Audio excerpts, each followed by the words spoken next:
የ12ኛ ክፍል ተማሪዎች በዝግጅት ወቅት በርካታ ስህተቶችን ሊሰሩ ይችላሉ። እኔ ዛሬ በዚህ ቪዲዮ 4 ዋና ዋና ስህተቶችን እነግራችኋለሁ። እነዚህ ስህተቶችን ከራሴም ልምድ እንዲሁም ደግሞ ከሌሎችም ያንን የ12ኛ ክፍል ህይወትን ካለፉ ልጆች ሼር አደርግላችኋለሁ። ይህ የጆን ኢምፓየር ዩቲዩብ ቻናል ነው። በዚህ ዩቲዩብ ቻናል ቁም ነገሮችን ሼር አደርግላችኋለሁ። ይህን ዩቲዩብ ቻናል ሰብስክራይብ ማድረግ እንዳትረሱ፣ እንዲሁም ደግሞ ሐሳቡን ስለምትወዱ ላይክ አድርጋችሁ እንድትጀምሩ አበረታታችኋለሁ። ይህን ቪዲዮ እስከ መጨረሻ ማየትን እንዳትዘነጉ። ወደ ቪዲዮ እንሂድ። አንደኛው ስህተት በስነ ልቦና ቀድሞ መሸነፍ። 12ኛ ክፍል ተማሪዎች በብዛት የሚሰሯቸው ስህተቶች መካከል አንደኛው በስነ ልቦና ቀድሞ መሸነፍ ነው። ይህ ማለት ምን ማለት ነው? ቀድሞ ፈተናውን ከመፈተናቸው በፊት እንደማያልፉ አእምሯቸውን ማሳመን፣ ደግሞ የቀደሙ ተማሪዎችን ውጤት በመስማት ራሳቸውን መረበሽ፣ እንደማይችሉ ማሰብ፣ ራሳቸው እንደሚወድቁ አድርጎ ማሰብ። ያኔ በጣም ተስፋ ወደ መቁረጥ ህይወት ውስጥ ይገባሉ ማለት ነው። ይሄ የመጀመሪያው ስህተት ነው። አንድ ሰው ውጤት ካልመጣለት አንተ ደግሞ አይመጣልህም ማለት አይደለም። የሆነ ሰው ስለወደቀ ሰፈር ላይ አንተም ትወድቃለህ ማለት አይደለም። ስለዚህ ብዙ ጊዜ ተማሪዎች የሚሰሩት ስህተት ምንድነው? አልችልም ብሎ ቀድሞ ማሰብ ነው። በአእምሯቸው ቀድሞ ይሸነፋሉ። ይሄ ቀድሞ መሸነፋቸው በጥናት ጊዜያቸው በዝግጅታቸው ላይ በጣም ተጽዕኖ ያመጣል ማለት ነው። ምክንያቱም ወደኩኝ ብሎ ካሰቡ፣ አልችልም ብሎ ካሰቡ አይዘጋጁም ማለት ነው። የመዘጋጀትን ኢኒሺዬሽኑ ወይንም ደግሞ ሞቲቬሽናቸውን መነቃቃታቸው ላይ በጣም ነው ተጽዕኖ የሚያመጣው። ምክንያቱም ሳምበዲ ወደቀ፣ ስለዚህ እኔም ሊወድቅ እችላለሁ ብዬ ካሰብኩ እንዴት ነው እኔም ወድቃለሁ አይደለ እንደ ብዬ ካሰብኩኝ አላነብም ማለት ነው። ምክንያቱም እንደወደኩኝ ቀድሜ ራስን ስላሳመንኩ ማለት ነው። ይሄ ስህተት በብዙ ተማሪዎች ላይ ነው የሚታየው። ቀድሞ መሸነፍ፣ ልክ ጦርነት እያለ ከፊት እያወቀ ቀድሞ ተሸንፌያለሁ ብሎ እንደሚያስብ ወታደር ማለት ነው። እና ይሄ ስህተት በብዙ ተማሪዎች ላይ ነው የሚታየው፣ ቀድሞ መሸነፍ ማለት ነው። እንደዛ መሆን የለበትም። እንደዛ መሆኑ ዝግጅታችን ላይ በጣም ነው ተጽዕኖ የሚያመጣው። እንደማንችል ካሰብን፣ እኔም ወድቃለሁ ብዬ ካሰብኩኝ፣ የሆነ ሚስተር ኤክስ ስለወደቀ እኔም በቃ እከሌ ከወደቀ ወደኩኝ ብዬ ካሰብኩኝ አልዘጋጅም ማለት ነው። ካልተዘጋጀሁኝ ደግሞ መውደቄ ግዴታ ነው። ስለዚህ ቀድሞ የምንሸነፈውን ነገር ቀድሞ አእምሮ ላይ ኔጌቲቭ ታውት አሉታዊ የሆኑ ነገሮችን ማሰብን ማቆም ነው ያለብን ማለት ነው። ያ ነገር ውጤት ላይ በጣም ነው ተጽዕኖ የሚያመጣ። የቀድሞ ተማሪዎች ህይወት ነው። እነሱ ከወደቁበት፣ እነሱ ካልሰሩበት ነገር እኔ ያንን ስህተት አስተካክዬ የተሻለ ነገር ለመስራት ጥረት ማድረግ አለብኝ እንጂ እነሱ ስለወደቁ እኔ ወድቃለሁኝ ብዬ ማሰብ የለብኝም ማለት ነው። እና ብዙ ተማሪዎች የሚሰሩት ይህንን ነገር ነው። ብዙ ተማሪ አቨሬጅሊ አሁን በዚህ ሰዓት በአዲሱ ትምህርት ስርዓት በጣም በኢትዮጵያ ደረጃ ብዙ ተማሪዎች ናቸው የሚወድቁት።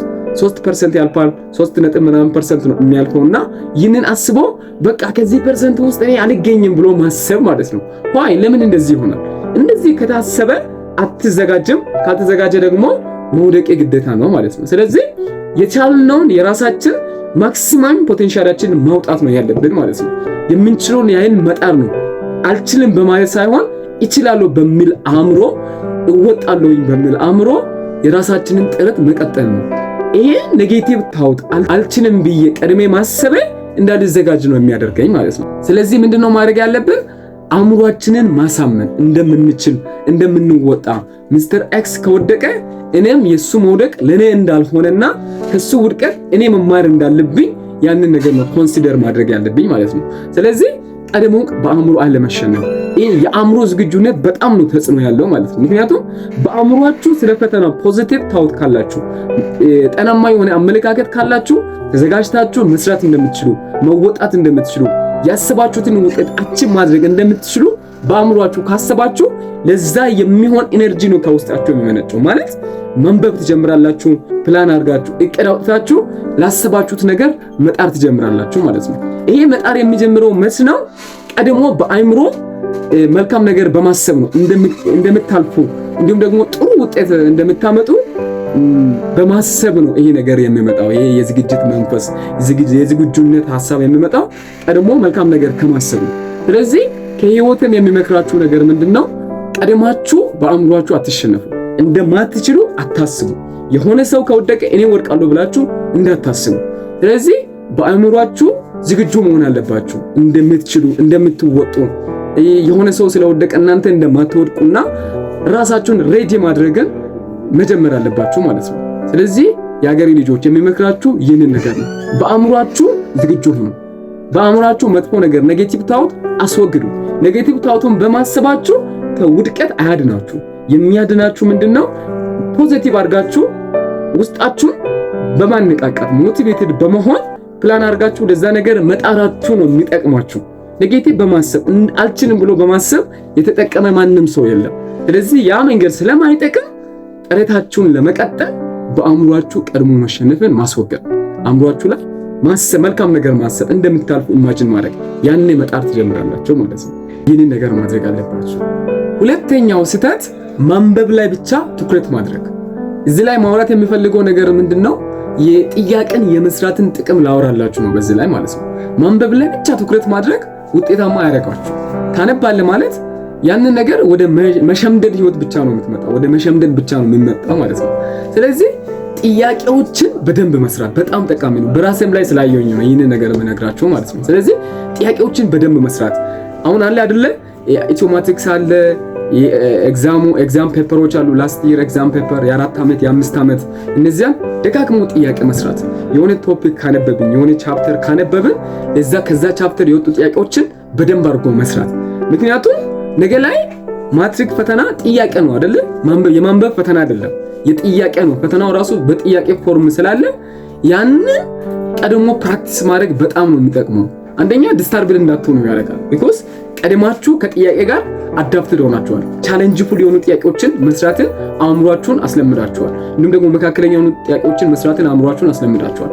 ያኔ ስትገቡ ለእናንተ ጥያቄ አዲስ አይደለም፣ ከባድ ጥያቄ ለእናንተ አዲስ አይደለም፣ መካከለኛውም ጥያቄ ለእናንተ አዲስ አይደለም። ምክንያቱም ከባድ ጥያቄዎችን መስራትን ቀድማችሁ ፕራክቲስ ስላደረጋችሁ ማይንድ ሴታችሁ ፈጥኖ ለዛ ነገር መልስ ይፈልጋል ማለት ነው። ምክንያቱም ጥያቄን እየሰራ ለጥያቄ መልስን ማግኘትን አእምሯችሁ ስለለመደ አዳፕት ስላደረገ ማለት ነው።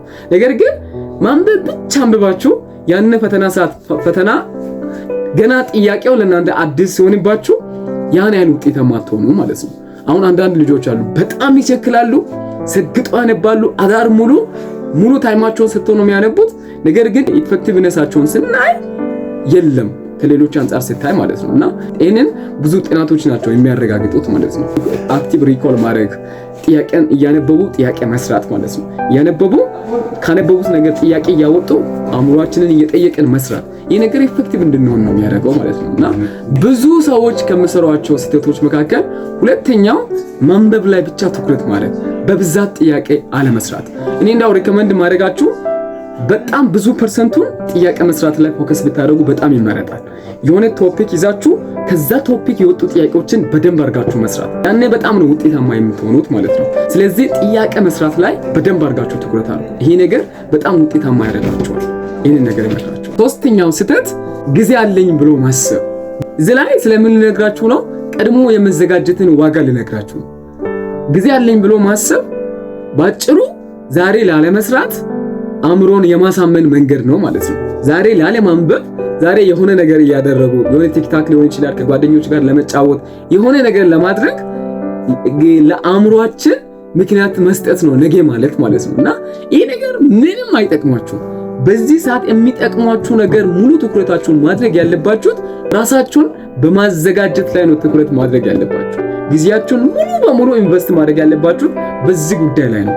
ለሌላ ነገር ጊዜ መስጠትና ይህንን ነገር ደግሞ እንደ ትርፍ ነገር ማድረግ ጉዳቱ ነገ ውጤት ላይ ነው የሚታየው። ስለዚህ ነገ አነባለሁ፣ ወር አለኝ፣ 1 ዓመት አለኝ፣ 2 ዓመት አለኝ፣ 2 ወር አለ አይደል፣ እንደምን ችግር አለ በዚህ ውስጥ አነባለሁ።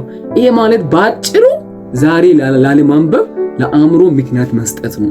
ይሄ ደግሞ ባጭሩ ፕሮክራስቲኔሽን፣ ለነገ ማዘለል፣ ለነገ ማሳለፍ፣ ስንፍና ማለት ነው። ስንፍና ውስጣችን ሊሞላ ሲፈልግ ውስጥ አእምሯችን የሚሰጠው ምክንያት ነገ፣ ከተነገ ወዲያ፣ ቀጣይ ሳምንት እንደዚህ የሚባለው ስንፍና ውስጣችን ላይ እየተቆጣጠረ ነው ማለት ነው። ስለዚህ ጊዜ አለኝ ብሎ ብዙዎች ያስባሉ። ብዙ ተማሪዎች ጊዜ አለኝ ብሎ ነው የሚያስቡት። ጊዜ የለም። 1 ዓመት ቢቀርም እንኳን ጊዜ የለም። ምክንያቱም የ4 ዓመት ነው የምታነቡት። ይሄ ደግሞ ጥያቄዎችን ትሰራላችሁ። በዚህ ክላስ አለ፣ ደጋግሞ ማንበብ አለ። በቃ ምንም ጊዜ አለኝ ብሎ ማሰብ አያስፈልግም። በጣም ነው አጭር ጊዜ ያላችሁ ማለት ነው። ስለዚህ ጊዜ የለኝም በሚል አእምሮ ነው ማንበብ ያለባችሁ፣ መዘጋጀት ያለባችሁ። ያኔ ሙሉ ጊዜያችሁን ኢንቨስት የምታደርጉት የምታሳልፉት በፈተናችሁ ዙሪያ በዝግጅት ዙሪያ ነው ማለት ነው። ነገር ግን ጊዜ አለኝ ተብሎ ከታሰበ ሌሎች ነገሮችን ለማድረግ ነው ውስጣችን የሚፈልገው ማለት ነው። ያኔ በብዙ እንባክናለን። ስለዚህ ጊዜ አለኝ ብሎ ማሰብ በጣም ነው የሚጎዳው እና ጊዜያችንን ቀድመን በአግባቡ ነው መጠቀም ያለብን። ቀድመን መዘጋጀት አለብን። ይህንን ነገር ማድረግ ያለባችሁ ማለት ነው። ጊዜ አለኝ ማለትን ማስወገድ ነው ያለባችሁ። አራተኛው ስህተት ተስፋ መቁረጥ። ምን መሰላችሁ? 12ኛ ክፍል ተማሪ ስንሆን በጣም ነው ወደ መረበሽ ውስጥ የሚገባው ማለት ነው። ምክንያቱም አለ አይደለ ፈተና ነው። የ12 ዓመት ልፋት ውጤት የምናይበት ነው፣ ለማየት የምንዘጋጅበት ነው። ያኔ አንዳንድ ነገሮች እንዳልጠበቅነው ሲሆኑ አንዳንዴ አለመዘጋጀታችንን ስናስብ ተስፋ እንቆርጣለን። በቃ ወደኩ ብለን ቀድመን እናስባለን። አንዳንዴ ጓደኞቻችን አጠገባችን ያሉ ጓደኞች የተሻለ ከተዘጋጁ የተሻለ ፕሪፎርም ሲያደርጉ ካየን በቃ እኔ አልቻልኩም ብለን የማሰብ ነገር፣ እነዚህ አይነት ስሜት ሊሰማ ይችላል። ያኔ ለዛ ስሜት መሸነፍ የለብንም ማለት ነው።